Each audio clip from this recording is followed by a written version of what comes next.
पाक फौज में आला सतह पर तकर्रुरियां की गई हैं। लेफ्टिनेंट जनरल सरदार हसन अजहर हयात को कोर कमांडर पेशावर तैनात कर दिया गया है। पाक फौज में आला सतह पर तकर्रुरियां की गई हैं। लेफ्टिनेंट जनरल सरदार हसन अजहर हयात को कोर कमांडर पेशावर तैनात कर दिया गया है। लेफ्टिनेंट जनरल सरदार हसन अजहर को कोर कमांडर पेशावर तैनात किया गया है, जबकि लेफ्टिनेंट जनरल फैज़ हमीद कोर कमांडर बहावलपुर तैनात कर दिए गए हैं। लेफ्टिनेंट जनरल खालिद जिया मिलिट्री सेक्रेटरी पाक आर्मी तैनात किए गए हैं। पाक फौज में आला सतह पर ये तकर्रुरियां की गई हैं। लेफ्टिनेंट जनरल सरदार हसन अजहर हयात को कोर कमांडर पेशावर तैनात किया गया, जबकि लेफ्टिनेंट जनरल फैज़ हमीद कोर कमांडर बहावलपुर तैनात कर दिए गए हैं। लेफ्टिनेंट जनरल खालिद जिया मिलिट्री सेक्रेटरी पाक आर्मी तैनात कर दिए गए हैं। ये तकर्रुरियों से मुतालिक आपको अहम खबर दे रहे हैं। पाक फौज में आला सतह पर तकर्रुरियां कर दी गई हैं। मजीद जानते हैं डॉन न्यूज़ के नुमाइंदे नादिर गुरमानी से। नादिर, बताइएगा तकर्रुरियों से मुतालिक मजीद क्या मालूमात है?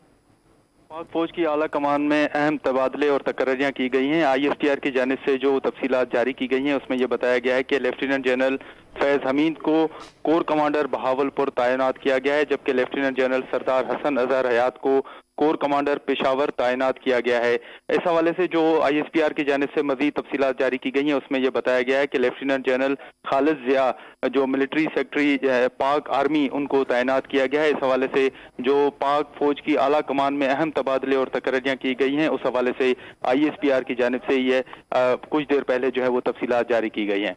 जी नादिर, बहुत शुक्रिया आपका।